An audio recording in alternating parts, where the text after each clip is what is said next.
Whether you know it or not, you are a multidimensional being of staggering proportions. You are more than meets the eye, much more than your body, more than your soul. In fact, you are an integral part of the universe. You are present on many levels of reality simultaneously and more powerful than you have ever imagined. Are you ready to expand your concept of selfhood to include higher selves, other parallel selves, and probable selves? If so, then let's dive in. A quote by Morpheus, The Matrix, quote, "Take the red pill, and I'll show you how deep the rabbit hole goes." End quote. Most of us are familiar with the idea of the soul, the conception that our bodies are transient physical vessels for an eternal energetic aspect of our consciousness, which is our true essence. Conventional science dismisses this idea, and so do many people. I'm assuming that you probably embrace it since you were attracted to this article. You're not alone. Many people feel the presence of something greater within themselves. And as the great shift in the consciousness of humanity accelerates, more and more people are feeling and connecting to it. If we take the existence of some sort of higher aspect of self as a given, the next question becomes, is our current idea of the soul accurate and complete? There are a growing number of sources that are saying that it is not, that it is overly simplistic, in fact, almost one-dimensional when compared to the new higher fidelity models being suggested. Some schools of thought subscribe to the very simple model shown. This model portrays just two entities, source or God and souls, potentially connected to bodies. Its most notable element is that the soul is seen as created by, but separate from the Creator. This representation is very simple and easy to understand, but it is a gross oversimplification, and the idea that we are separate from Source or God is, well, just plain wrong. Luckily, fewer and fewer people are subscribing to this particular model. Another school of thought offers a somewhat more sophisticated model as shown. It considers the soul a part of a wider higher entity referred to as the Oversoul, which in turn, is part of the all-encompassing Source or God entity. This model is on the right track and hits upon a couple of key elements. We are multi-layered beings, and every layer is part of, and within, each successive layer, and all are part of, and within, the one all-encompassing being that we call Source or God. Yet even this model is an oversimplification. A word of warning here: when you see the term, being, think, sentient energetic entity, not physical being. Most of us have a tendency to personify the concept of beingness, but this is a mistake. The essence of all beingness is something non-physical, and that's why I will often use the term entity instead, because it avoids the strap. While the models presented certainly do reflect some aspects of the deeper reality, it is my contention that they are just gross approximations. In the remainder of this article, I will present a more sophisticated model that is a synthesis of ideas from a number of different sources and expands greatly beyond the models mentioned above. It suggests that we are multidimensional entities present on many levels of reality simultaneously and more powerful than we have been led to believe or have ever imagined. Only a small portion of your total beingness is present in the physical body that you may have erroneously assumed was all of you. The you that you identify as you is a part of a much bigger entity, which is ultimately also just a small part of the ultimate entity that is all that is, referred to through the ages by many names: Source, Infinite Creator, God, etc. You are a multidimensional being of staggering proportions, and in your quest to know yourself, and the nature of your existence, you have employed massive parallelism. Higher selves. So what exactly is a soul, and what is its relationship to what some call God and others call Source consciousness? If you haven't heard the term Source consciousness before, then this may come as a shock. The universe is conscious in its very fabric. The universe is not at all what it appears from our very limited perspective. We exist inside of something resembling a great cosmic mind, often referred to as cosmic or universal consciousness. As the term source consciousness suggests, all consciousness is derived from the universal field of consciousness. The consciousness of each and every one of us is an individualized thread of the universal consciousness. This is what your soul is. It is a thread of universal consciousness with an associated repository of experiential information, local memory, and derivative ideas, all somehow encoded as a pattern of energy. Our soul is sentient energy, as is the entire universe. A quote by Story Waters, The One Self Teachings, quote, "There is only one consciousness in all existence. The consciousness that I know myself as is the same consciousness you know yourself as." End quote. Source consciousness is the intelligence that created our universe, and it indirectly created all our souls. One of the fundamental capabilities of consciousness is the ability to subdivide itself, to create smaller individualized copies of itself within itself. Source used this mechanism to create the first level of subthreads of its consciousness, what in effect could be thought of as sub-selves. It did this to explore and experience manyness, rather than oneness, but more importantly, as a strategy to accelerate the exploration of itself and existence, to accelerate its evolution. The mechanism that Source used to accomplish subdivision and individuation of its consciousness was primarily that of lowering the frequency of portions of its energies, stepping them down into the lower frequency bands of the energetic field. This is part of the reason why subdivisions of consciousness operate somewhat independently of, yet are inherently part of and connected to, the higher consciousness that spawned them. They are simply portions of the parent sentient energies at a significantly lower frequential level. The subdivisions of consciousness that Source created within itself, in a very real sense, can be considered its sub-selves. And here is the really cool part: anything that a sub-self experiences is also experienced by its parent higher self, and thus forms the basis for an evolutionary strategy, massively parallel experiences. The process of subdivision of consciousness is a general capability and can and has been repeated by the sub-selves at each level of consciousness, and for the same reasons, to accelerate their evolution, and thereby contributing to Source's evolution. Consciousness is like a multi-level branching structure. If we use a tree analogy, then Source consciousness would be the tree trunk. The tree trunk then divides into many large branches, which keep dividing into smaller and smaller branches until we get to twigs with a leaf attached to the end of each. In this model we could think of the leaves as physical bodies, and then as you move from the leaf towards the trunk we'd encounter the soul level, and then the oversoul level, and then a number of additional levels till we reached the tree trunk coming out of the ground, the source level. Note that even though the diagram shows 7 levels, it's unclear how many levels there really are, or whether all branches have to have the same number of divisions or levels. The only thing that's for sure is that there are more than 3 levels, probably many more. A number of sources indicate that there is a level above the oversoul that has been referred to as soul group. Here is a diagram illustrating the divisional structure of universal consciousness. According to some sources, there are 2,135 soul groups participating in the Earth experience right now. Who knows how many exist within Source in total? Probably many more.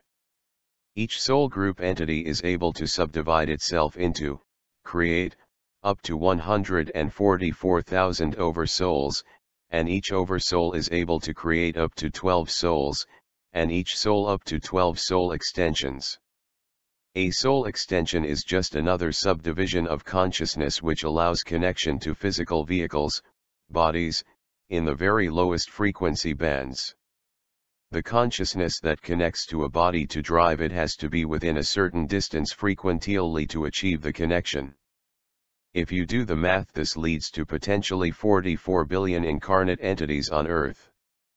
An oversoul creates one or more souls for the purpose of connecting to physical bodies in the physical planes of existence, the lower frequency bands of the universe. A physical body is simply a vehicle that the soul uses to have physical experiences. Physical life provides unique and highly formative experiences that are much sought after by a wide variety of non-physical beings. Physical experience, while challenging, is a spiritual evolution fast track and therefore highly coveted. The 12 by 12 subdivisional structure of the oversoul allows each oversoul to have up to 144 sub-selves, that each can bind to physical bodies for 144 parallel physical lives. And of course, one of these 144 sub-selves and its body is you. The higher self, the true self. Amongst those that embrace that they have a soul, many are still overly identified with their body as their identity. Even those that embrace the soul as their true identity may be missing a deeper appreciation of the true scope of their wider higher self. Despite the fact that some use the term higher self as a synonym for the oversoul, I think it's better used to refer to all the levels of self all the way up to, and including, source. Your body, and in a sense, even your soul, were created as a transient sentient entity to serve as an experiential and evolutionary vehicle for your oversoul. So in a very real sense, you could consider the oversoul that spawned your soul as your true self. And your oversoul is an immensely wise and powerful being that is always trying to encourage you to create the best experiences for yourself and to become the highest vision of yourself. Why? Because you are part of it, and it is experiencing through you. At this point you might be wondering, if this is true, why don't I know it and feel it? This is a very good question. When your soul incarnates, connects to a physical vehicle, it loses its memory of its greater existence. The veil of forgetting is intentional, it makes the earth game a fully immersive and truly formative experience. The game of life would not be the same if you knew it was just a game. We also lose a lot of the fidelity of our connection to our higher self, oversoul and source. This is an unavoidable consequence of incarnating into the lower frequency planes of existence, the physical planes. Our earthly level of consciousness is at a frequency so much lower than that of our higher self that any stream of information coming down is subject to a large reduction of fidelity due to the frequency step down required. Yet we could still have a very good connection with our higher self if it wasn't for one thing, our out-of-control ego. The constant chatter of the ego and analytical mind creates so much mental noise that we can't hear the inner guiding voice of our higher self. Essentially, the signal-to-noise ratio is so low that the information coming from our higher self gets drowned out. Hence, most people on Earth have almost totally lost connection with their higher self and have completely forgotten what they really are. What does it take to re-establish a clear connection to your higher self? For one thing, it takes a clear and quiet mind. One must quell the constant chatter of the analytical and ego mind and the fear and worry that dominates it. Another thing that helps is to reduce our busyness. The constant distractions of our hectic daily lives don't leave much space for the presence of the higher self. Making more time for solitude and meditation is a good start. Even though the loss of connection with our higher self could be seen as bad, it actually serves one of the reasons why we devised the game of life in the first place, to experience separation and to see what it could teach us, separation from the source of our beingness, separation from the knowing that we are all parts of one great being and interconnected and interdependent. With training, you can learn how to move your focus of consciousness to any level of your wider higher self, your soul, oversoul, even source, and perceive from that higher perspective. In fact, you can move your locus of consciousness to anywhere in the infinite matrix that is the conceptual information space of the universal field of consciousness. Other selves, parallel selves, and many lives. From the perspective of your oversoul, the higher you, all the souls that it created, and their extensions that are connected to physical bodies, could be considered your other selves. By some accounts, this can be up to 144 parallel incarnations, and regardless of whether that exact number is correct, we can safely say that the higher you is experiencing many lives in parallel. And since at the end of a life the sentient energy that was connected to a body can be reused with another body, your oversoul has experienced far more incarnations than this, perhaps thousands. This is why your oversoul is so wise. It's the sum of all the wisdom gleaned from a vast amount of experiences. Your many incarnations can be anywhere in the physical universe, any planet, any galaxy, any time period, past, present, or future.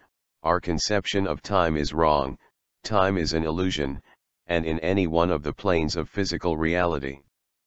But since you're here having an Earth experience, it is very likely that many of the other lives the higher you is having are also here on Earth, probably in other time periods. The Earth reality system provides challenging yet highly formative experiences that are appropriate for fairly advanced beings, so if you are currently engaged here, then it is likely that most of your other selves are here as well, because anything less would be boring. Here's a diagram that highlights all the parallel incarnations associated with a given oversoul. Past and future lives.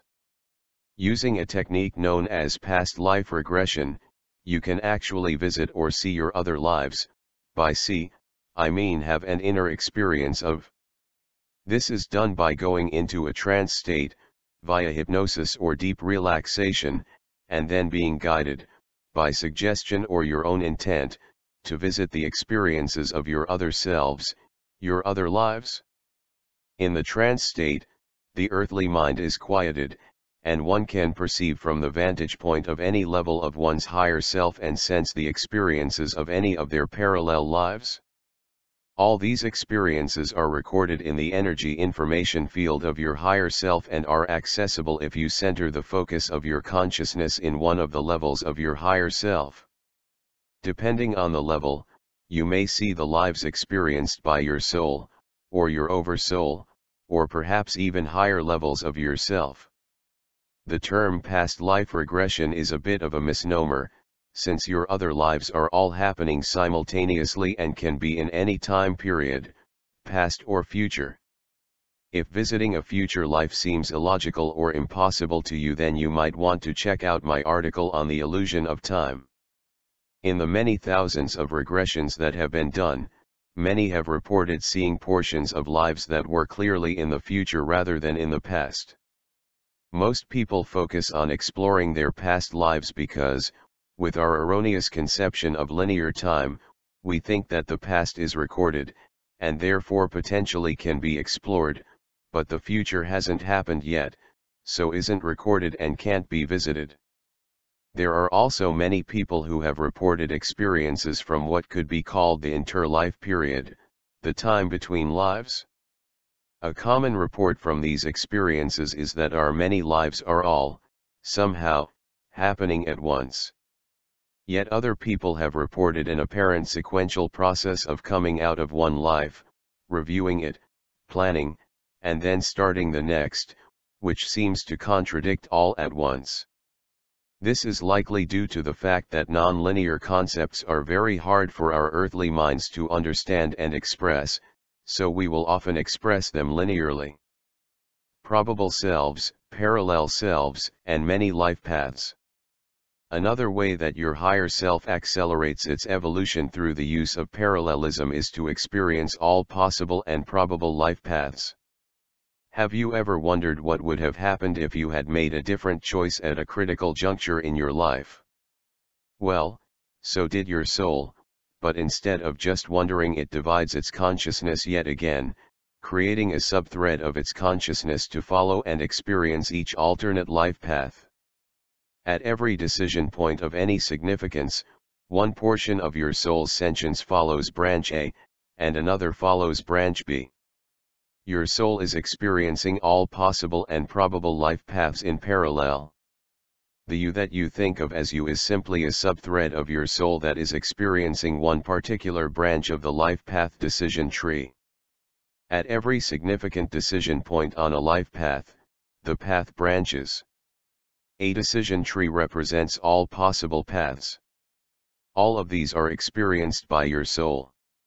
This mechanism creates a massively parallel experience which maximizes the evolutionary potential for the soul, for the oversoul, and for source. Since all experiences are experienced by your higher consciousness, they trickle up. The soul threads that follow each of the possible paths of experience could, in a sense, be called probable selves. Because there is one for each possible and probable life path. These probable selves are all very real, and so are all the alternate experiences they are having, and it is all being accumulated by your higher levels of self. Imagine how much one could learn by experiencing every possible alternative life path, and all their outcomes. You would learn and grow very fast. That's the reason why we design the process this way. The highest self, the one self. A quote by Neil Donald Walsh, quote, "Life has everything to do with you. But with big you, not with little you, with universal you, not with local you. There is only one of us." End quote. Once you understand and embrace the multidimensional nature of your beingness, your perspective will broaden greatly. You may begin to see yourself not as the body and the ego that's running around here on earth, but as your true essence, your eternal higher self. You might even embrace, that in a very real sense, your highest self is source consciousness. And an even greater realization may come over you. The realization that since the consciousness of all entities or beings are ultimately threads of source consciousness, and hence we are all parts of the one universal consciousness, that in a very real sense, there is only one self. All levels of consciousness and all locations of consciousness or beingness are ultimately within, and integral parts of source consciousness, the one being. And this one being is your highest self, so in a sense, all beings could be considered yourself. This is why it makes sense to treat all beings with the utmost respect, care, encouragement, etc., because it's all you.